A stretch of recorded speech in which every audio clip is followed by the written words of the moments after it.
A ver, me dices en tu carta, entre otras cosas, dices, el placer no da la felicidad. Lo que te mantiene sufriendo es la constante búsqueda del placer. Luego hablas un montón de cosas de neurobiología, que somos esclavos de la dopamina, la adicción al placer, no sé qué. Yo ahí no entro, ¿no? Y luego dices, no hay que buscar el placer, sino obtener la paz interior, encontrar gozo en los retos de la vida y encontrar la felicidad en el proceso, con lo bueno y con lo malo, el proceso de estar vivo.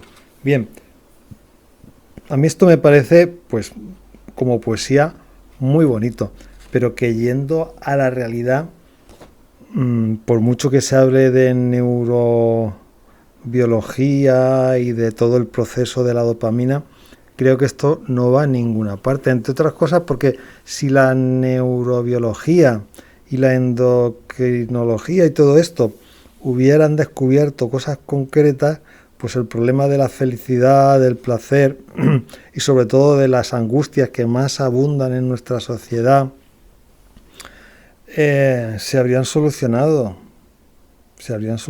y las adicciones, todo eso.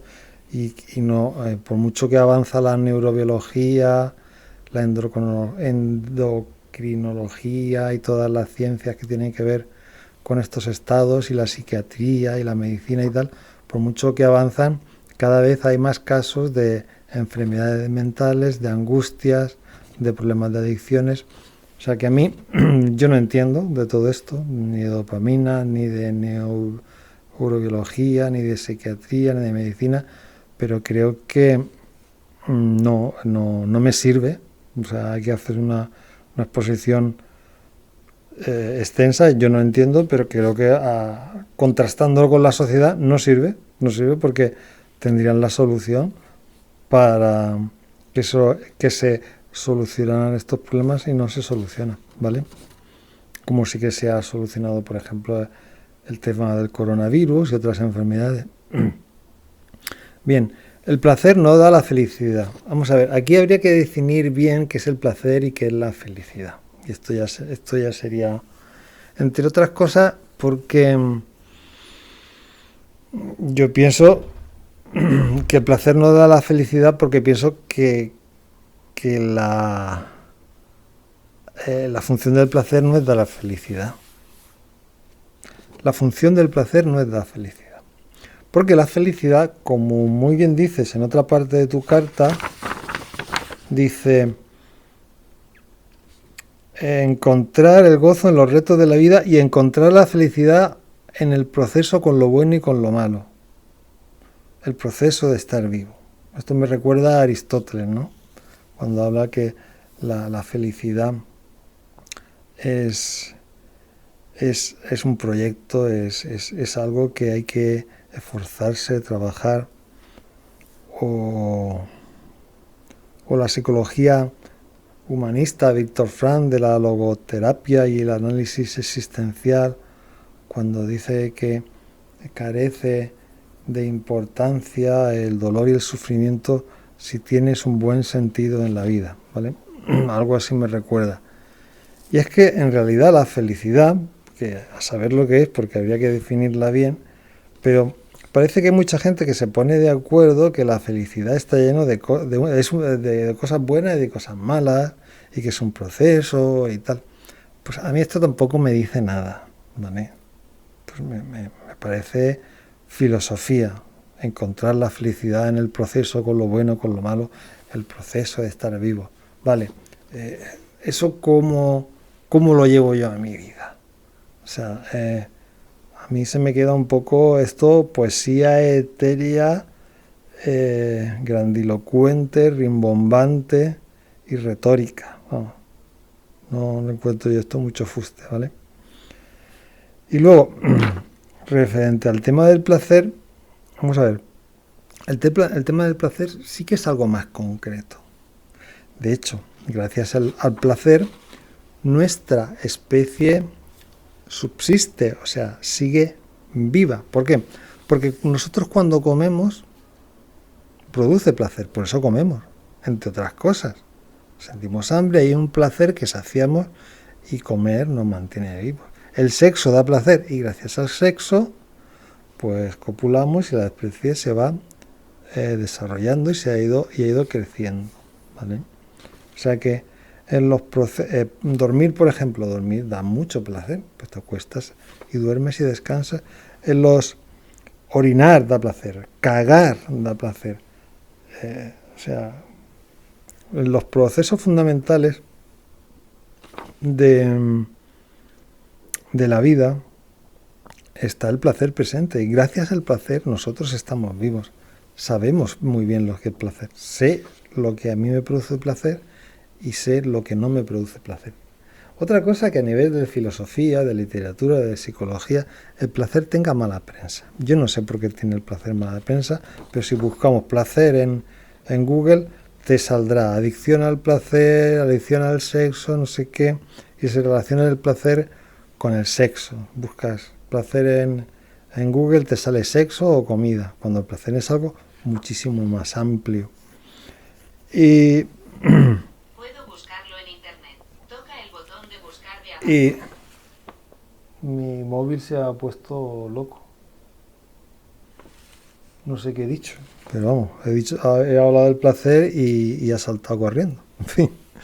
Bueno, pues nada, el tema del placer, yo creo que esta palabra tiene la suficiente entidad, la suficiente importancia y relevancia para tener vida propia y no compararse con la felicidad.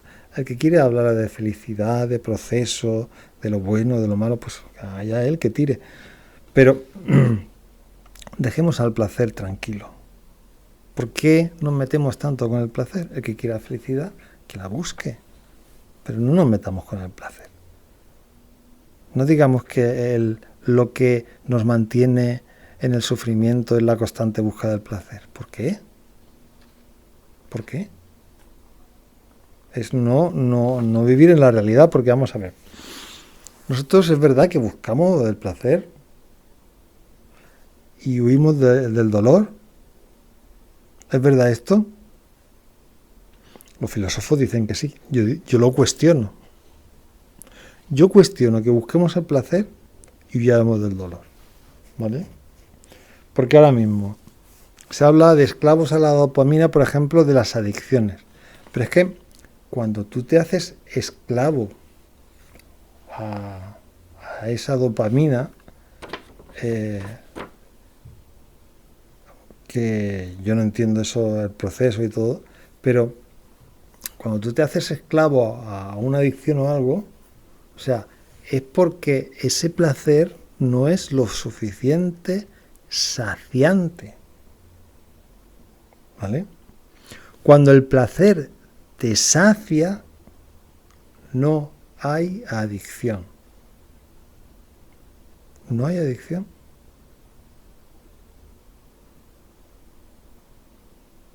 Porque estás saciado. El problema está en cuando tú tienes unas perspectivas del placer muy altas en tu mente, ¿vale? Cuando vas a realizar algo y luego realizas ese algo y las expectativas no se cumplen. Entonces viene la adicción porque andas buscando las expectativas en algo en lo que no te va a dar eso que piensas. Y esto se da en el amor romántico, se da en las drogas, se da en internet, se da en todas partes. Por ejemplo, internet. Te metes en internet y empiezas a bucear. Y tú buscas realmente un placer ahí. Y entonces encuentras algo, una sensación, una recompensa, un estímulo, un premio, pero eso no lo podemos llamar verdadero placer. Son recompensas, estímulos, evasiones, consuelos, ¿vale? Entonces, ¿qué ocurre?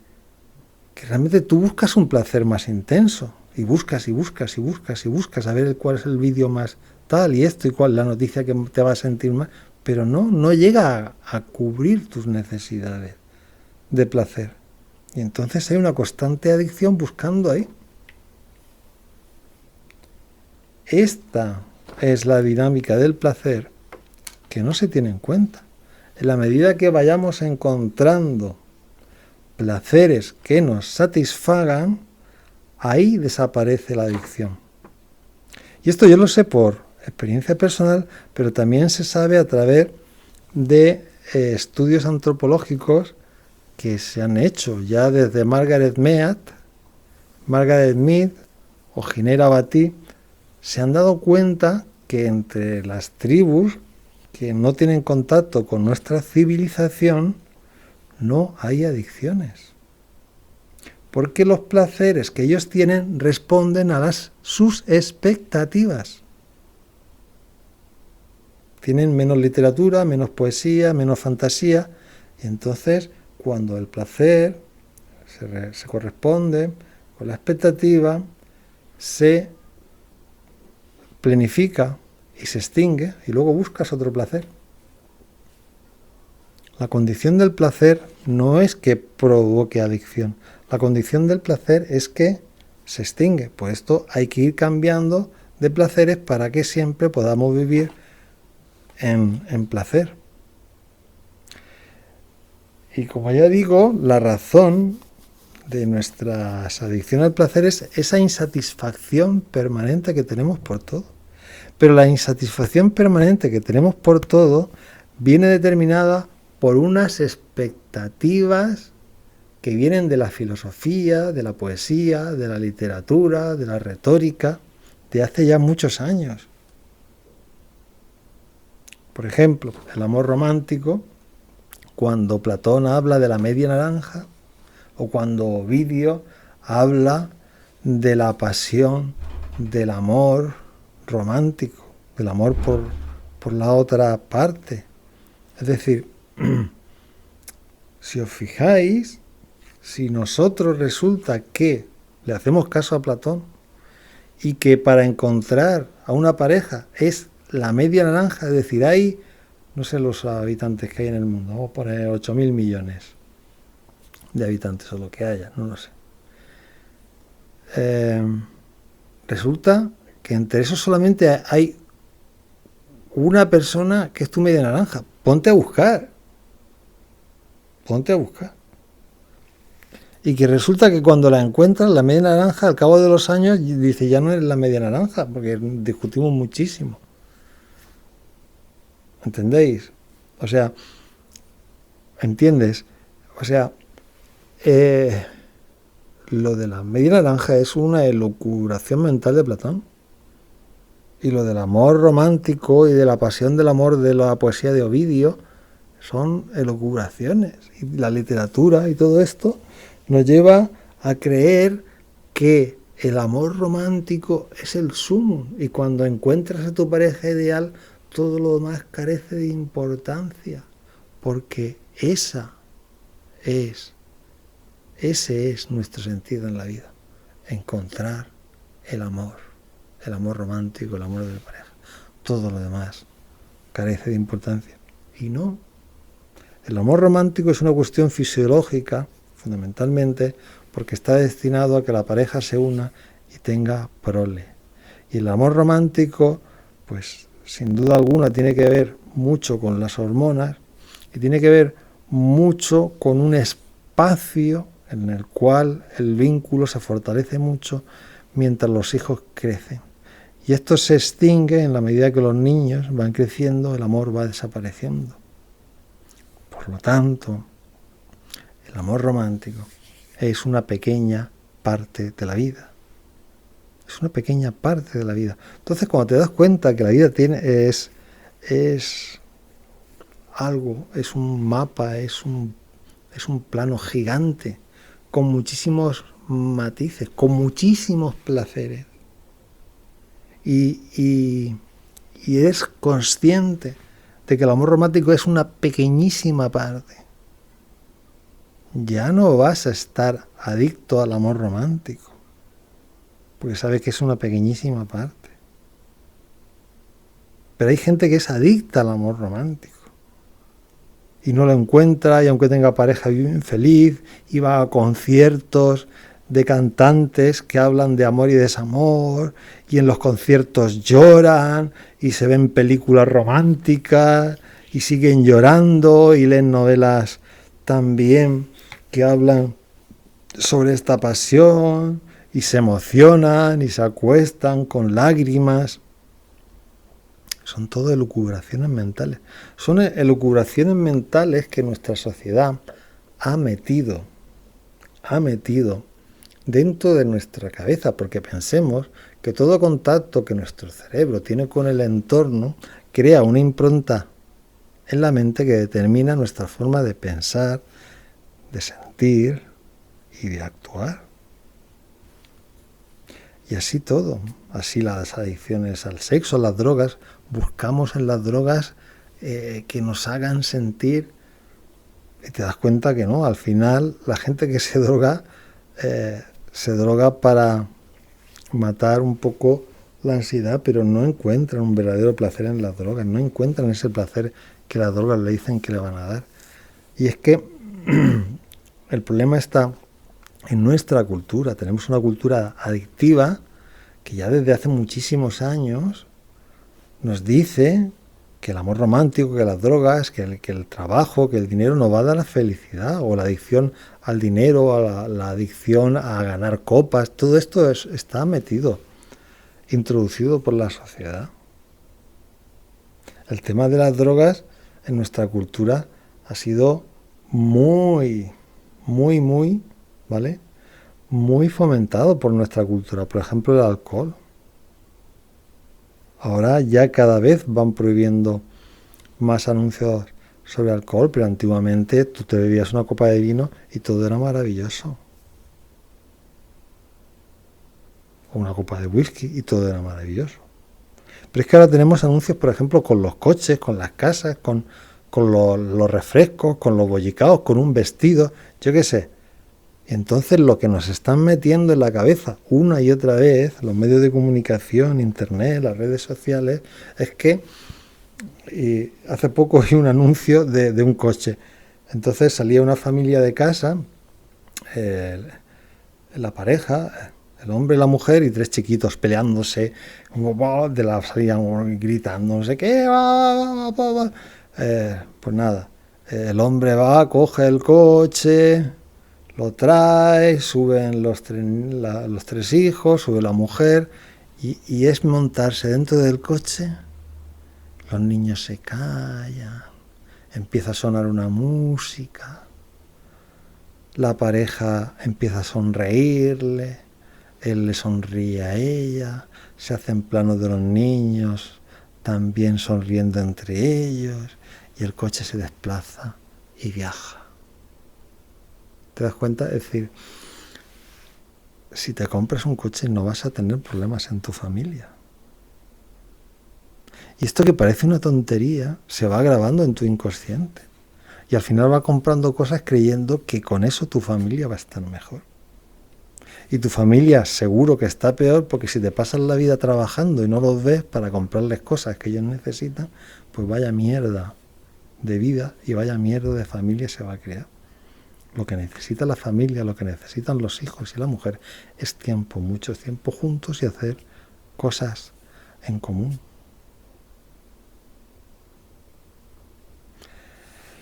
Entonces, yo creo que el problema del placer está en que no se entiende bien, no experimentamos con él, no trabajamos con él.